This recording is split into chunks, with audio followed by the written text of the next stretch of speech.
Hey guys, and welcome back. Today we have a big divisional matchup as the Colorado Avalanche take on the Minnesota Wild.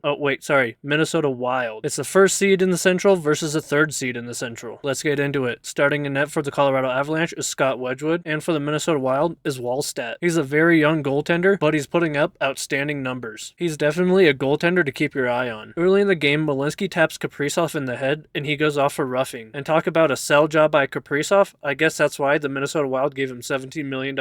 Thankfully, the Avs were able to hold off the Minnesota power play. Right after that, Bouillem hooks Nelson and there's a delayed penalty. During that delayed penalty, there should have been a second call because Landeskog got his stick slashed out of his hand. But they just take Bouillem for hooking. The Wild PK hold off the Avalanche, and they immediately go down to the other side of the ice and start generating a few chances. But the Avs respond to that by stacking shift after shift after shift in the Minnesota zone. Kaprizov turns the puck over right to an Avs player in the slot. But that wasn't just any ordinary Avs player, that was Nathan MacKinnon, and he doesn't miss those, and the Avs have a 1-0 lead. After a high-octane first period, the Avs lead 1-0. About halfway through the second period, the Wild get a 4-on-2 chance. Manson falls, and the Wild try to scramble to make any play, but the puck ends up rolling to the corner. Right after that, the Avs give a mini breakaway to Yakov Trenin, but he misses the net. And I don't know what was with Minnesota tonight, but they could not hit the net. With about 8 minutes left in the second period, there's a face-off in the Avs zone. Minnesota wins the puck back to Bouillem, and he skates down the wall. He then throws a puck to the slot, and it bounces off Kaprizov's big toe and in. This officially ended both Scott Wedgwood and the Avalanche's shutout streaks. Now both Mackenzie Blackwood and Scott Wedgwood hold the franchise record for shutout streak. They set it at 221 minutes and 42 seconds. But that wouldn't be the only goal scored the second period. With about 2 minutes left,